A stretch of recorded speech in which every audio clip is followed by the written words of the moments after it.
क्या है? आर्हेनियस आयनिक सिद्धांत के अनुसार अम्ल और भस्म की परिभाषा को हम लोगों को पढ़ना है आज। ठीक है, कि आर्हेनियस एक साइंटिस्ट थे, उन्होंने अपने हिसाब से अम्ल की परिभाषा को रखा। किसको? अम्ल की परिभाषा को रखा। उन्होंने कहा कि अम्ल वह पदार्थ है, किसके बारे में पढ़ेंगे पहले, यानी अम्ल की परिभाषा पढ़ेंगे। किसके बारे में? अम्ल के बारे में। ये कहता है कि अम्ल वह पदार्थ है, अम्ल वह पदार्थ है जो अम्ल वह पदार्थ है जो जल में घुलकर, क्या कह रहा है?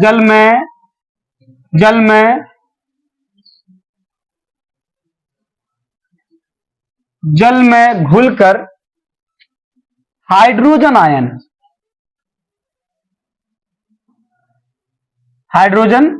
यानी H+ आयन, हाइड्रोजन आयन देता है। क्या करता है? हाइड्रोजन आयन देता है, अम्ल कहलाता है।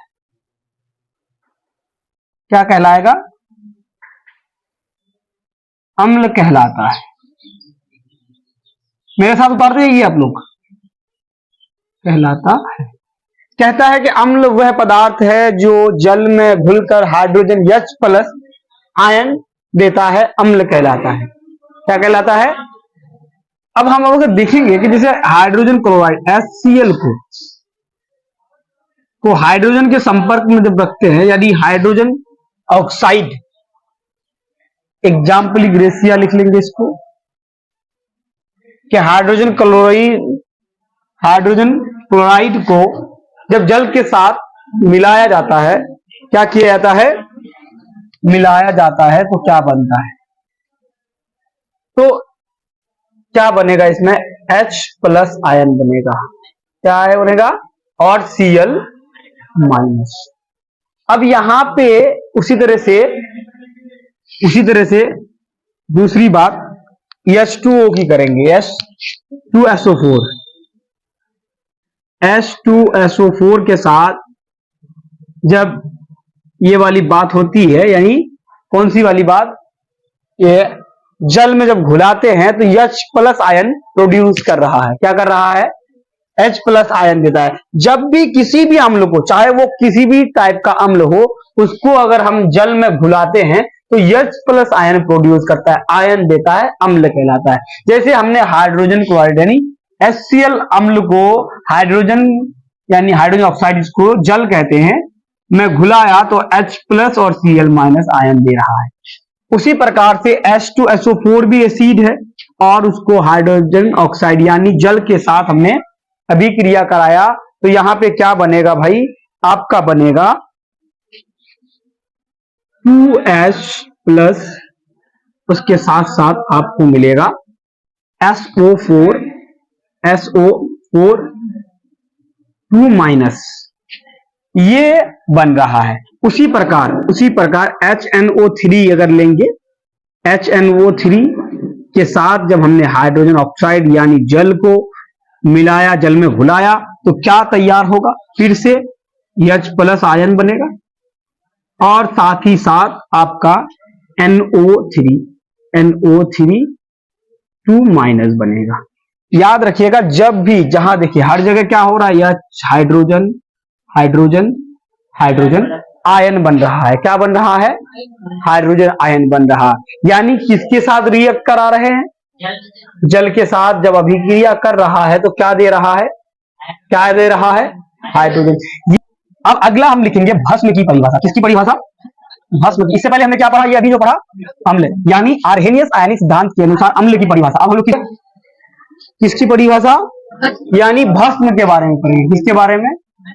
भस्म के बारे में पढ़ेंगे, जिसको क्या कहते हैं? बेस कहते हैं। बेस क्या कहते हैं? बेस कहते हैं। यानी आर्हेनियस आयनिक सिद्धांत के अनुसार अब भस्म की जो परिभाषा है, कहता है कि भस्म वह पदार्थ है। क्या है?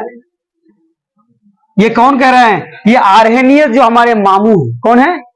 हम सबके क्या हैं? हाँ, आर्हेनियस कौन है?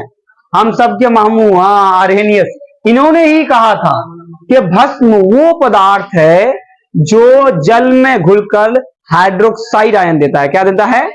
Hydroxide ion. लिखेंगे भस्म वह पदार्थ है, लिखते जाइए मेरे साथ, भस्म वह पदार्थ है जो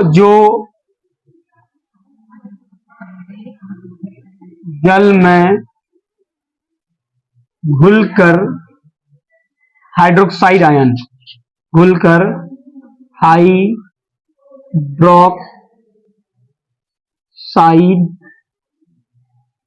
हाइड्रोक्साइड यानी OH नेगेटिव आयन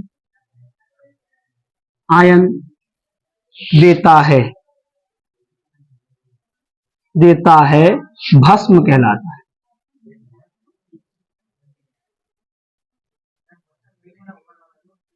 भस्म कहलाता है। क्या कहलाएगा?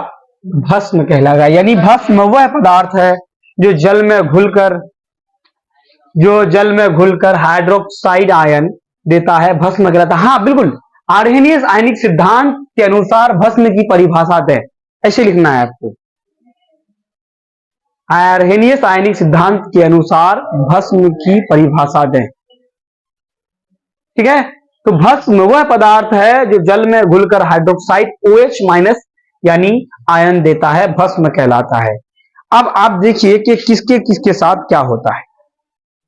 हाइड्रोक्साइड आयन जब लेंगे, यानी सोडियम हाइड्रोक्साइड के साथ जब हम करेंगे, यानी एग्जाम्पल के तौर पर अगर हम कोई भस्म लेते हैं, जैसे सोडियम हाइड्रोक्साइड के साथ अगर जल मिलाया जाए, क्या मिलाया जाए, क्योंकि हम किसकी बात कर रहे हैं? भस्म की, और वो किस में घुला रहे हैं? जल में घुलने की बात कर रहे हैं। तो जल का सूत्र होता है H2O, हाइड्रोक्साइड यानी सोडियम हाइड्रोक्साइड को हाइड्रोजन ऑक्साइड यानी जल के साथ अभिक्रिया कराने पर क्या बनता है? क्या बनेगा? Na+ और OH नेगेटिव। क्या कह रहा है? हाइड्रोक्साइड आयन देता है।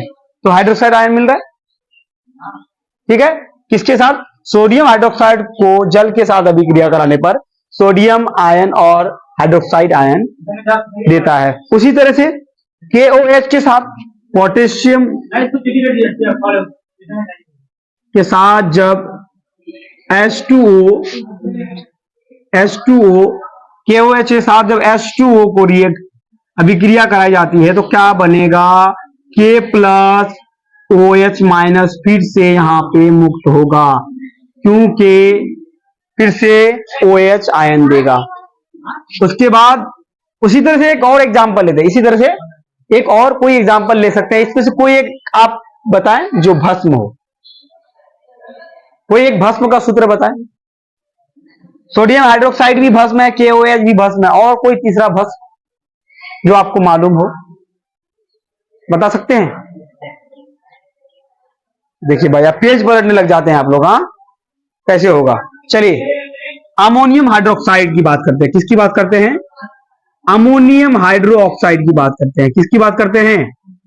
अमोनियम हाइड्रोक्साइड पढ़ चुके हैं। जब इसको हम जल में घुलाते हैं तो ये भी NH4 प्लस और OH- बनाता है। ठीक है, यानी ऐसा रिएक्शन जिसमें हाइड्रोजन ऑक्साइड के साथ जब अभिक्रिया हो तो वो हाइड्रोक्साइड आयन का निर्माण करता है। तो ऐसे में हम कह सकते हैं कि ये भस्म है। क्या कहेंगे? कह सकते हैं कि ये भस्म है। यानी भस्म वह पदार्थ है जो जल में घुलकर हाइड्रोक्साइड आयन देता है, भस्म कहलाएगा। अब आप कोई भी ऐसा पदार्थ अगर आप जल में घुला रहे हैं और वो हाइड्रोक्साइड आयन प्रोड्यूस कर रहा है तो आपको समझ जाना चाहिए कि वो पदार्थ क्या होगा? कोई भस्म होगा। समझे कि नहीं? चलिए